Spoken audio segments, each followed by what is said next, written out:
కాకినాడ జిల్లా ఇంద్రపాలెం సుబ్రహ్మణ్యేశ్వర స్వామి ఆలయంలో junior assistant గా పనిచేస్తున్న చోడే రాజు గుండెపోటుతో కాకినాడ ప్రైవేట్ హాస్పిటల్లో చేరారు. ఇంద్రపాలెం సుబ్రహ్మణ్యేశ్వర స్వామి ఆలయం ఈవో వేధింపుల కారణంగా తన భర్త రాజుకు గుండెపోటు వచ్చిందని భార్య రమాదేవి ఆరోపించింది. బయటి వ్యక్తులను పెట్టుకుని ఆలయం తాళాలు కూడా వారికే ఇస్తూ 3 నెలలుగా జీతం కూడా ఇవ్వకుండా తన భర్తను మానసికంగా వేధింపులకు గురి చేస్తున్న ఈవోపై చర్యలు తీసుకోవాలని డిమాండ్ చేశారు. చోడే రాజు కుటుంబానికి దేవాలయ సిబ్బంది వెల్ఫేర్ అసోసియేషన్ మద్దతుగా నిలిచారు. ఇంద్రపాలెం సుబ్రహ్మణ్యేశ్వర స్వామి ఆలయ జూనియర్ అసిస్టెంట్ చోడే రాజును వేధింపులకు గురి చేస్తున్న ఈవోపై తక్షణమే చర్యలు తీసుకోవాలని ఆంధ్రప్రదేశ్ దేవాలయాల సిబ్బంది వెల్ఫేర్ అసోసియేషన్ అధికార ప్రతినిధి కోగంటి రవికుమార్ డిమాండ్ చేశారు. నేను నా భర్త దేవస్థానం గుమస్తాలో పనిచేస్తున్నారు. నందేశ్వర సుబ్రహ్మణ్య స్వామి ఇంద్రపాలెం. నా భర్త ఈవో గారి గురించి చాలా బయట వాళ్ళు పెట్టుకున్నారండి. బయట వాళ్ళు పెట్టుకుని పర్మనెంట్ వాళ్ళని బయటకు వేసేసి వాళ్ళకి అధికారం వాళ్ళకి ఇస్తున్నారు, తాళాలు వాళ్ళకి ఇస్తున్నారు. నా భర్తకి ఇవ్వట్లేదు. మానసికంగా చాలా ఒత్తిడికి ఇవ్వట్లేదు. నువ్వు అసలు గుడికే రావద్దు, బయట ఉండి నీకు నెల జీతం పట్టుకొస్తావు కానీ నువ్వు టెంపుల్కి రావద్దు అని ఎవరు అంటున్నారమ్మా? ఈవో గారు అంటున్నారండి, సత్యనారాయణ గారు.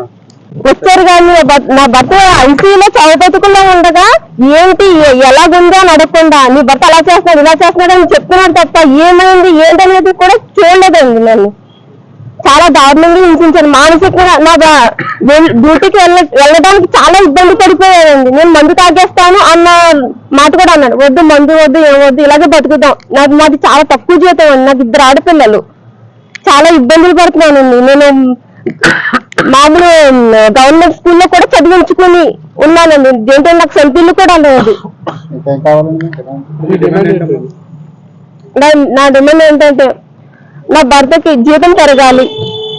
ఇక్కడ వద్దండి, మేము ఇక్కడ మేము ఉండేది 19,000 ఇస్తున్నారండి నా భర్తకి. ఈ రోజు 19,000 ఇస్తున్నారండి. 19,000 ఎక్కడ సరిపోతుందండి? అప్పుడే ఇంచుమించు 20 సంవత్సరాల నుంచి చేస్తున్నారు.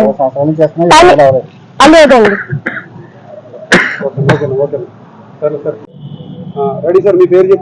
నా పేరు కోగంటి రవికుమార్.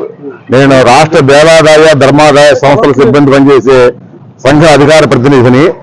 ఈ రోజు నేను కాకినాడ ఎందుకు రావడం జరిగిందంటే ట్రస్ట్ హాస్పిటల్ దగ్గరికి మా దేవాలయ ఉద్యోగి చోడే రాజు అనే అతన్ని అక్కడ ఈఓ గారైన జె సత్యనారాయణ గారు మానసికంగా శారీరకంగా హింసించి ఆయన్ని 6 నెలల నుంచి నిద్రానికులు లేకుండా చేసి జీతాలు ఇవ్వకుండా నానా రొట్టు పెట్టి ఆయన చాలా ఇబ్బంది పెట్టేసరికి ఆ ఎఫెక్ట్ కి ఈయన గుండె స్ట్రోక్ వచ్చి ఈ ట్రస్ట్ హాస్పిటల్లో చేరడం జరిగింది.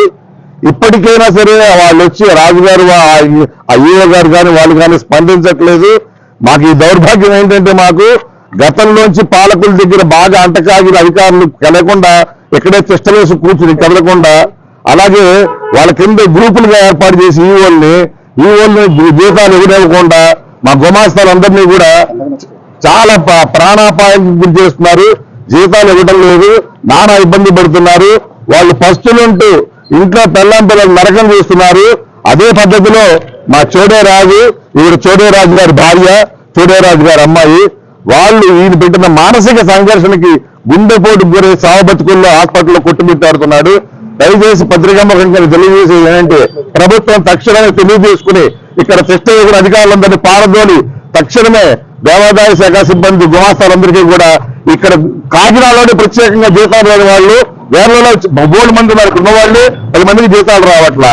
ఏంటంటే ఆయన ఆపమన్నారు, ఈయన ఆపమన్నారు, ఆయన ఆపమన్నారు అని చెప్పని వీళ్ళ జీతాలు లేకుండా పస్తులుంటూ కొంతమంది ఉద్యోగస్తులు అయితే బ్రాహ్మణులకు వెళ్ళి పురోహితం చేసి బతుకుతున్నారు. ఇక్కడ కాకినాడలో కొంతమంది అయితే కూలికి వెళ్తున్నారు, కూలి పనికి వెళ్తున్నారు. నా ప్రధాన డిమాండ్ ప్రభుత్వం తక్షణమే వచ్చి ఈ దేవాదాయ శాఖ అధికారుల మీద చర్యలు తీసుకుని ఇక్కడి నుంచి మార్చి పద్ధతిని మా గుమాస్తాలందరికీ 10 నెలల జీతాలు రావాలని, అలాగే మా తోటి సహోద్యోగి అయిన చోడే రాజు గారికి అయ్యే వైద్యస్తులు మొత్తం ఆ ఈవోతో కట్టించాలి.